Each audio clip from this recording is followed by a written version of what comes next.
Lower back का operate का बोला हुआ है डॉक्टर ने। मेरा जो घुटना है वो डिसलोकेट हो गया है। तो आपको पता है डाइट आजकल इतनी एक्सपेंसिव हो गई, इतनी महंगी हो गई है, और ज़ाहिर है फैमिली है, और तीनों मेरे स्कूल गोइंग हैं बच्चे, एक न्यू बॉर्न है। तो फैमिली की ज़िम्मेदारी है, घर है, रेंट का घर है, फिर रेंट का जिम है। जिम छोटा है, एरिया की वजह से इतनी फ़ीस नहीं है, इतना कुछ इनकम सोर्स नहीं है। तो मुझे क्या करना पड़ता है, मुझे भाग दौड़ करनी पड़ती है। शुरू में मेरा एक वीज़ा रिफ्यूज़ हुआ, पहला टाइम मेरा जो हुआ उसमें फिर मैं थोड़ा सा मायूस हो गया। वीज़ा इतने एंड में लगा कि मेरे ऊपर एक पहाड़ सा गिर गया ना, कि इतने कम डेज़ में मुझे जो है ना रिप्ट होना है।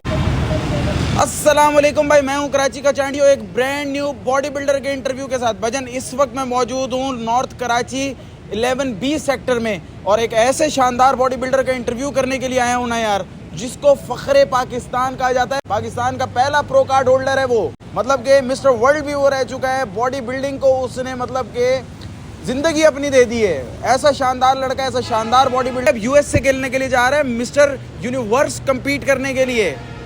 यहाँ से वो जैसे जा रहा है वो उसी को ही मालूम है कि वो कैसे जा रहा है। जिम भी देखता है अपना, बॉडी बिल्डिंग भी देखता है, लड़कों को भी देखता है, और इसके अलावा अपने घर में भी देखता है, 4 बच्चों को भी अपने देखता है। मेहनत करता है यार। पाकिस्तान का ऐसा फ़ख्र, ऐसा बिल्डर कि यार जिसको सपोर्ट, मैं कहता हूँ उसको सिर्फ इस वक्त आप पता किस चीज़ की सपोर्ट चाहिए होगी, कि सिर्फ आपने क्या करना है कि ये वीडियो शेयर करनी है यार उसको, ताकि वो वहाँ पे खेल के आए। हमारे एथलीट जब वो खेल के आएगा, जब वो जीत के आएगा, तो फिर हम ही उसके साथ खड़े होंगे इस वक्त। और वो इस कंडीशन में है भी कि खेल के जीत के आ जाए यार। मैं आज इसका इंटरव्यू करने आया हूँ। इसके जाने से पहले मैंने बोला मैं आपको मिलवाता हूँ उससे, कि बेचारा वो जा किस तरीके से रहा है, किस तरीके से खेलने के लिए जा रहा है। ये Rameez Ibrahim Khan, mister world, pro card holder, कितना चैंपियन होगा यार। चलें ऊपर, मिलवाता हूँ मैं आपको बॉय से कि किस पोजीशन में कार बंद है, बड़ी ऑफ सीन हुआ है उसका। Let's go and meet him. देखते हैं कि पोजीशन क्या है भाई की। पीछे पीछे आओ, ये उनका जिम है। चलते चलते चलते चलते चलते मेन रोड पे ही जिम है यार। मतलब अगर आप देखेंगे तो रोड पे से ही आपको दिख जाएगा जिम। कम कम कम समीर भाई, ये भाईजान का जिम है। आपको मिलवाते हैं रमीज़ इब्राहिम खान से। 5 से 6 रोज़ में वो उनकी फ़्लाइट है, बाकी उनसे पूछवाते हैं। आओ भाई, फ्रेम हमने सेट करवा ली, पंखे वगैरह हमने बंद करवा लिए, रमीज़ भाई को भी हमने उनकी जगह पे बिठा लिया। अब बारी रह गई हमारी, अब आप जाएंगे समीर भाई वहाँ। अस्सलाम वालेकुम। रमीज़ भाई कैसे हैं? ठीक ठाक हैं? अल्लाह का शुक्र। सर जी माशाल्लाह से पहले तो बहुत बहुत मुबारक हो आपको कि आप जा रहे हैं, लेकिन ये मुबारक देनी तो बहुत सारे लोगों को चाहिए थी, लेकिन मुझे ऐसा लग रहा है कि ऐसा कुछ हुआ नहीं है। बस ऐसे ही है, आपको पता है कि पाकिस्तान में ऐसे ही है, इसीलिए बॉडी बिल्डिंग पीछे है यार। कितना बड़ा वर्ल्ड है कि पाकिस्तान में ऐसे ही है। हाँ, मतलब बॉडी बिल्डिंग अगर हमारी बर्बाद हो रही है, अगर एथलीट तरक्की नहीं कर रहे हैं, आगे नहीं बढ़ रहे, उसकी सबसे बड़ी वजह यह है कि हम एक दूसरे के ख़िलाफ़ हैं, एक दूसरे की टांगें खींचते हैं। हमें खुश होना चाहिए। कोई भी लड़का कॉम्पीट कहीं भी करने जाए, किसी भी प्लेटफॉर्म पे जाए, हमें उसको अप्रिशिएट करना चाहिए, बजाय इसके कि उसके पीठ के पीछे आप बातें करें और नेगेटिविटी शो करें। तो इससे क्या होता है, आपके मुल्क की बॉडी बिल्डिंग तबाह होती है, आपके सर पे स्पॉन्सर्स का हाथ हट जाता है। वो बोलता है बेकार लोग हैं, आपस में ही लड़ते हैं। देखिए जी, रमीज़ इब्राहिम खान वो आदमी है कि जिन्होंने सब कुछ गवा भी दिया इसी चौक में। गलत बोल रहा हूँ सर? ऐसे ही है, सब कुछ गवा भी दिया, फिर इसके अंदर से जो बनाया लगाया, मुल्क के लिए खेलने गए, और अभी भी कुछ कंडीशन ऐसी है। बॉस कौन है स्पॉन्सर? इस दफ़ा आप US खेलने जा रहे हैं, ये तो आपको खुश होना चाहिए, लेकिन आप इतने मुरझाए हुए हैं सर।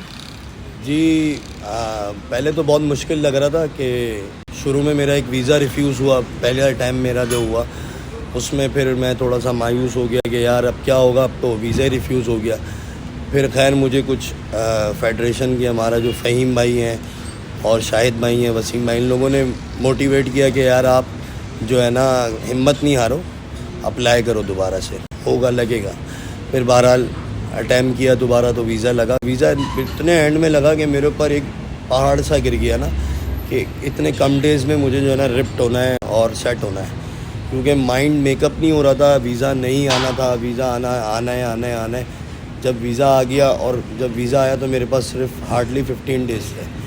तो फिर उसमें मैंने अपनी स्ट्रैटेजीज़ यूज़ करी, अपना एक्सपीरियंस इस्तेमाल किया, सारी चीज़ें यूज़ करके अल्हम्दुलिल्लाह मैं अब उस पॉइंट को अचीव कर चुका हूँ जो मुझे चाहिए था माशाल्लाह। तो इसके अंदर जो है मेरे स्पॉन्सर हैं चाइल्ड प्रॉपर्टीज़ वाले फवाद भाई, उन्होंने मैं जो बड़ा सपोर्ट किया, बड़ा साथ दिया। वो बेचारे एंड टाइम तक मुझे मोटिवेट करते रहे कि तुमने खेलने जाना है और तुमने जहाँ भी जाना है। पैसे भी दे रहे हैं और मोटिवेट भी कर रहे हैं। वाह वाह। बाकायदा उनके मुझे फ़ोन आते रहे, वीकली वो मुझसे पूछते रहे वीज़े का क्या हुआ।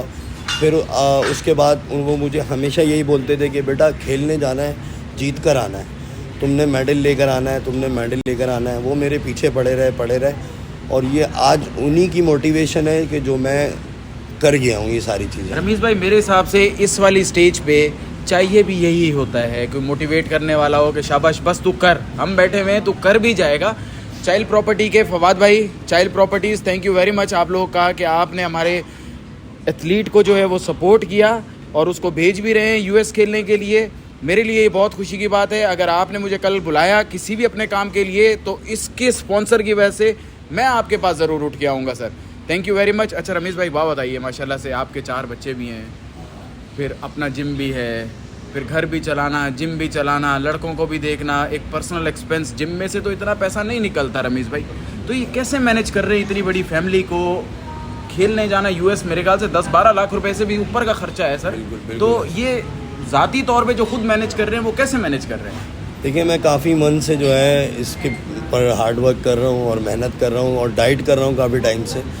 तो आपको पता है डाइट आजकल इतनी एक्सपेंसिव हो गई, इतनी महंगी हो गई है और ज़ाहिर है फैमिली है और तीनों मेरे स्कूल गोइंग हैं बच्चे, एक न्यू बॉर्न है। तो फैमिली की ज़िम्मेदारी है, घर है, रेंट का घर है, फिर रेंट का जिम है।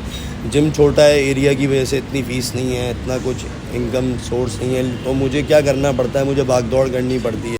मैं ऑनलाइन ट्रेनिंग्स कराता हूँ, मैं जो है फिर पर्सनल ट्रेनिंग्स देता हूँ जाके, कुछ ख़ास मेरे क्लाइंट्स हैं उनको, और कुछ इक्विपमेंट्स का काम करता हूँ, इक्विपमेंट सेल परचेज़ करता हूँ। तो उसमें कुछ मुझे जो कुछ बच जाता है वो फिर सारा कुछ जो है वो हैंड टू माउथ है, मतलब जो आता है वो घर पे लग जाता है। बल्कि इन दी एंड मंथ के एंड में ऐसा और होता है कि मैं उधार में होता हूँ। रमीज़ भाई, आप प्रो कार्ड होल्डर हैं? जी जी। ये प्रोफेशनल बॉडी बिल्डर के ये हालात हैं, हमारी ये एथलीट के हालात है, तो सोचें कि बाकी के एथलीट्स कैसे गुजारा कर रहे होंगे यार। ऐसे ही है बिल्कुल।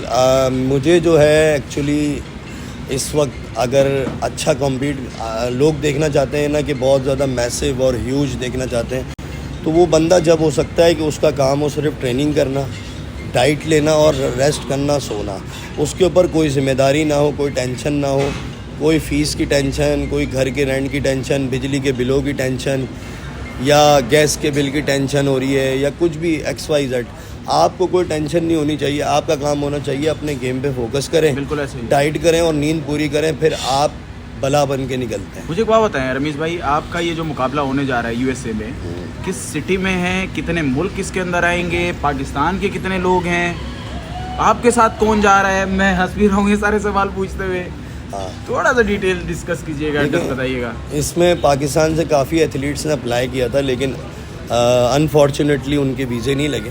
तो लाहौर से 2 लड़के जा रहे हैं, एक दुबई से लड़का जा रहा है अब्दुल मजीद, जिनका ताल्लुक़ कराची से, और एक जो है क्या कहते हैं मैं जा रहा हूँ यहाँ से। तो हम सिर्फ टोटल 4 एथलीट हैं जो वहाँ जा रहे हैं। तो बाकी लोग, एक जो वहाँ पे एज अ जज इस फेडरेशन के जो प्रेसिडेंट हैं फ़हीम, वो साथ होंगे वहाँ पे। ठीक है। तो लेकिन बहुत एक बात बताए ना, उस वक्त जब आपने जाना है एंड के डेज तो और बहुत ज़्यादा मुश्किल हो जाते हैं, डाइट मेंटेन, जेलिंग, टेन और ये सारी मेंटेनेंस, बॉडी बिल्डर को लुक आफ्टर करना, ये आप एक दूसरे को ही करेंगे क्या? तू उसका ख्याल रख ले भाई, वो तेरा ख्याल रख ले। ऐसा ही है। मेरी अब्दुल मजीद भाई से बात हुई थी, उनसे काफ़ी अच्छी मेरी सलाम दुआ रही है, कराची के।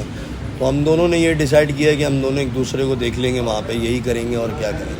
और दूसरा ये है कि आपको पता है कि जब भी इंटरनेशनली जब जाते हैं तो कोई ऐसा नहीं होता कि एक्स्ट्रा कोचेस हमारे पास हो, एक्स्ट्रा हमारे पास कोई सर पे खड़ा हुआ हो। जाने के पैसे नहीं होते, कोच को कहाँ से लेके? कोई ऐसा नहीं है कि जो और जो टीम्स आती हैं जैसे इंडिया से या दूसरी कंट्री से जो टीम आती है, वो बाकायदा हर सिटी का कोच साथ लाती है। हाँ, मैं बल्कि आपसे अगला सवाल यही करने लगा था कि हमारा कंपटीशन इंडिया से रहता है हर वक्त। हाँ।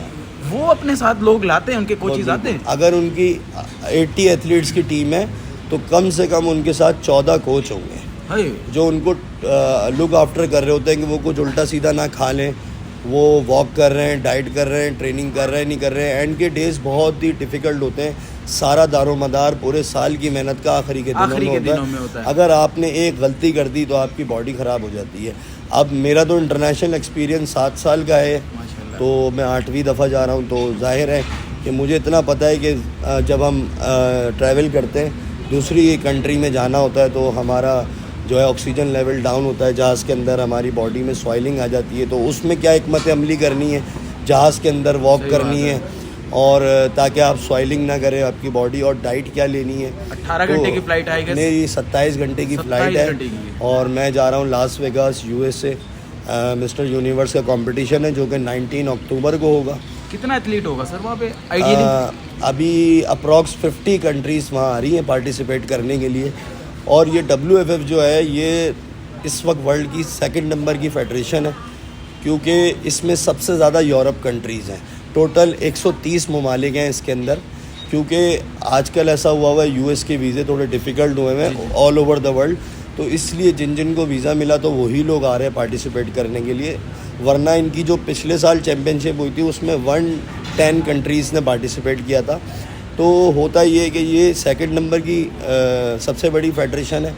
सबसे पहले IFBB का नाम आता है, लेकिन IFBB के अंदर भी ना आप देखें जो ओलंपिया लड़ते हैं ना, उसमें कोई लिमिटेड एथलीट्स होते हैं, कोई 20-25 कंट्रीज़ होती है, इससे ज़्यादा नहीं होती। अगर कंट्रीज़ के हवाले से देखा जाए तो सबसे ज़्यादा पावरफुल फेडरेशन WFF है इस वक्त। उनके इवेंट भी बहुत क्लासी होते हैं। अभी आप लोग देखेंगे जो इवेंट होगा वहाँ पे, तो जो उसका स्टेज होगा, जो उसकी सारी चीज़ें होगी, एम्बियंस होगा, जो उसकी प्रेजेंटेशन होगी, वो एक आउट क्लास होती है। अच्छा, मुझे एक पैशन है, एक नशा है पाकिस्तान के लिए। हर बार मैं ये कहता हूँ घर वालों से कि अब नहीं खेलूँगा। अच्छा, अब बस छोड़ दूंगा। सब कहते हैं भाई अपनी फैमिली पे ध्यान दो, कुछ क्या कर रहे हो, कुछ सेविंग कर लो, कुछ बना लो, कुछ कर लो। पता नहीं क्या होता है। अभी मैंने 2 साल बाद दोबारा कमबैक कर लिया। हालांकि मुझे कमबैक करना बहुत मुश्किल हो रहा था।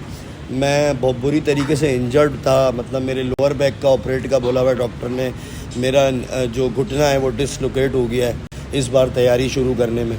तो ये सब क्यों हुआ है? ये सब इसलिए हुआ कि कंपटीशन छोड़ने के बाद एक प्रोफेशनल बॉडी बिल्डर को एक अच्छी डाइट लेनी चाहिए थी, तो वो मैंने छोड़ दी थी। मैं नॉर्मल करके खानों पे आ गया था, जिसकी वजह से मुझ में कुछ कमियां हुई और ये मुझे इंजरीज़ हुई। अब इस इंजरी को लेके चलते हुए मैंने कमबैक किया और बड़ा मुश्किल हो रहा था। पेन होना, झुक के एक्सरसाइज नहीं हो पा रही, फिर पेन किलर्स खा के ट्रेनिंग की और इस तरह कर कर आके अल्हम्दुलिल्लाह मैंने अचीव कर लिया। माशाल्लाह रमीज़ भाई, आपने एक डिटेल, एक प्रोसेस भी समझाया, अपने ख्यालात का भी इज़हार किया। भजन, मैं आपको एक बात बताता हूँ कि अगर रमीज़ इब्राहिम ख़ान जीत गया ना, US में जीत गया ना, तो फिर मजमा मैंने भी लगा देना इसको रिसीव करने के लिए। और मैं भी दिखा दूंगा कि भाईजान एथलीट को वेलकम किस तरह किया जाता है। यार हमज़ा, बात सुनना 1 मिनट। तो मैं बल्कि एक भाई को भी बुलाया मैंने। हमज़ा, अगर हमारा रमीज़ भाई जीत गया ना, हमने अन्नी डाल देनी। वो उस दिखाएंगे हम लोगों को कि भाईजान कोई अगर एथलीट जीत के आता है ना तो फिर वेलकम किस तरह किया जाता है। रेडी हो फिर? बिल्कुल इंशाल्लाह। जैसे ही भाईजान हमारा ये जीत के आया ना, जिस हालात में ये जा रहा है और जिस तरह ये खेलने जा रहा है, तो फिर हम भी आपको दिखाएंगे कि हमारा एथलीट जो है ना, फिर वो जब अपना परचम वहाँ लहरा के वापस आएगा ना, तो इधर पीछे मैं ही खड़ा हूँगा उसके लिए भी। और ये सारे लोग वहाँ पे होंगे, देखिएगा। देखने के लिए बहुत शुक्रिया। एक हसीन बॉडी बिल्डर, एक ज़बरदस्त शानदार पैशनेट बॉडी बिल्डर, बस हर वक्त लगा रहता है कि पाकिस्तान का नाम रोशन करना है। यही जज्बा लेके वो मुल्क से बाहर जा रहा है दोबारा खेलने के लिए। अपना बहुत सारा ख्याल रखिएगा। सिर्फ वीडियो को शेयर करना और कुछ भी नहीं करना आपने। आपके लिए यही सपोर्ट ही बहुत होगी। अपना बहुत सारा ख्याल रखिएगा। अल्लाह हाफ़िज़।